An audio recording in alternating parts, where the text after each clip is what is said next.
Para estender este roteiro para uma duração de 40 minutos, a narrativa precisa ser expandida com detalhes sensoriais, reflexões filosóficas e uma construção de tensão muito mais lenta. O segredo para manter o público atento por tanto tempo é transformar o relato em uma jornada emocional quase hipnótica. Aqui está o roteiro expandido em inglês, pronto para gravação. Most of us live our lives as if we are reading a book with an infinite number of pages. We wake up, pour our coffee, complain about the morning commute, and meticulously plan for a future that we treat as a guaranteed inheritance. I was no different. I lived with a sense of entitlement toward time.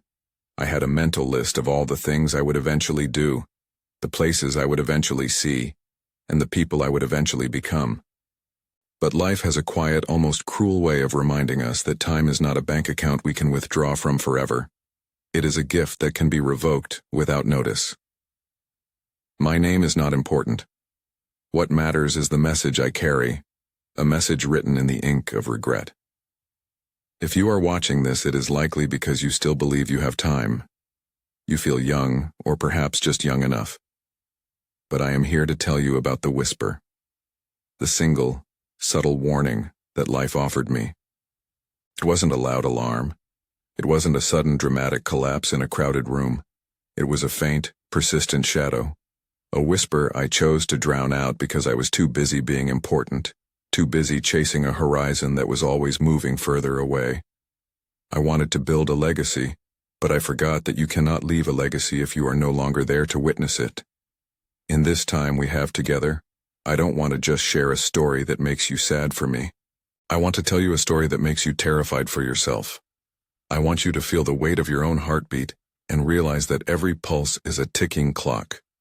The warning you are currently choosing to ignore might be the final grace you are ever given. Let's go back to when I was 52. At that age, I felt like I had finally cracked the code to life.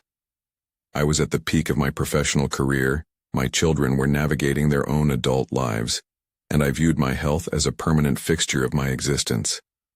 I was the man who never missed a day of work. I wore my exhaustion like a badge of honor. I believed that being tired was simply the currency of success. When my body began to signal for rest, I silenced it with caffeine. When my mind begged for a moment of stillness, I fed it more data, more stress, and more ambition.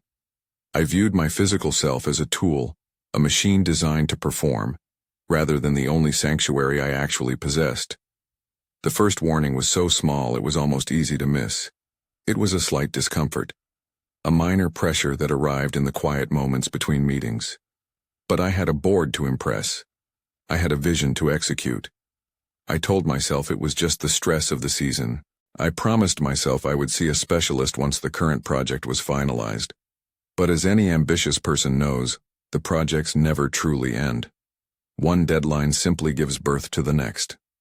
Human beings are remarkably skilled at negotiating with their own survival.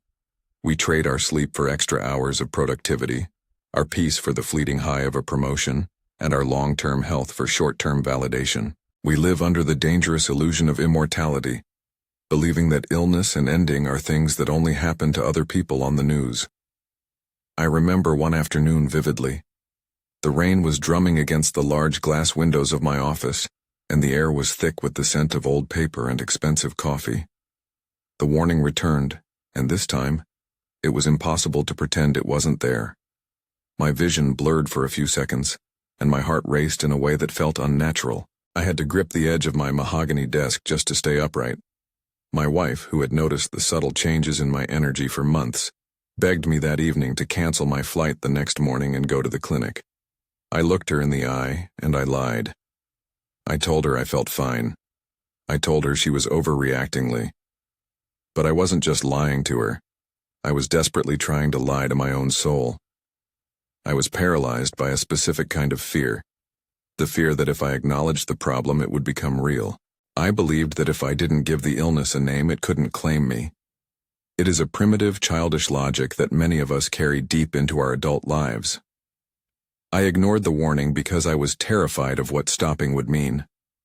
I had built my entire identity around being the man who provides, the man who does, and the man who succeeds.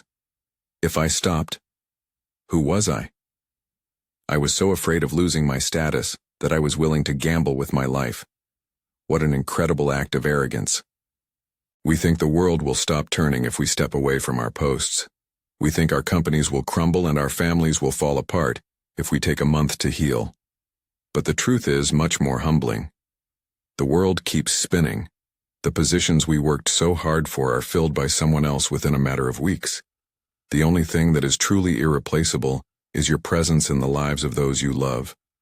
I traded my now for a later that was never actually on the table.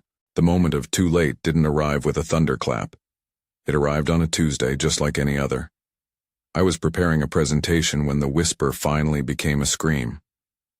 This time, I couldn't negotiate. The next thing I knew, the fluorescent lights of an emergency room were blurring above me. The sound of my ringing phone was replaced by the rhythmic, cold beep of a heart monitor. The white, sterile silence of the hospital corridors became my new reality. When the doctor eventually entered my room carrying a clipboard and a look of practiced somberness, I saw the truth before he even spoke. He couldn't meet my gaze. In that heavy silence, I realized that the warnings I had brushed off months ago were no longer suggestions. They had manifested into a final verdict. At that moment, every single thing I had stressed about for the last decade vanished. My salary, my title, my reputation, they all became meaningless echoes. I would have traded every single dollar I ever earned just to go back to that rainy afternoon in my office, to listen to my wife, and to finally listen to my body. I spent the following weeks in a haze of reflection, replaying the tape of my life and spotting every single exit ramp I had intentionally driven past. Regret is a weight that never gets lighter. It isn't just about the mistakes you made. It's about the opportunities to do right that you actively chose to ignore. I had to look at my children and realize I wouldn't be there for their weddings. I had to look at my wife and know I was leaving her to face the world alone because I was too stubborn to take a break. If you are still listening to my voice, then there is still hope for you. You have heard my confession and you have walked through the ruins of my mistakes. I am nothing more than a ghost of a path you don't have to follow. The title of this story is The One Warning I Ignored Until It Was Too Late. But for you, this entire experience is your warning. Do not ignore the persistent ache. Do not ignore the crushing fatigue you try to hide with stimulants. Do not ignore that quiet, persistent gut feeling telling you that something is fundamentally wrong. The work will always be there. The money will always find a way to circulate. But your physical form is a finite vessel. What are you ignoring today? What is the whisper your body is trying to tell you while you sit there? We often wait for a crisis to start living, and we wait for a tragedy to start being grateful. We treat our health like a permanent right, rather than a fragile privilege. I no longer have the luxury of a next year. I am living in the final chapters of a book I closed too early. But you are still holding the pen. You still have pages left to write. Do not let my story become your story. Listen to the warning while it is still a whisper so you don't have to face it when it becomes a scream. This is your chance. This is your sign. Do not let this be the last one you ever receive. Take a breath, feel your heartbeat, and realize that as long as it is beating, you still have the power to change the ending. Don't wait. Please, for the sake of everyone who loves you, don't wait.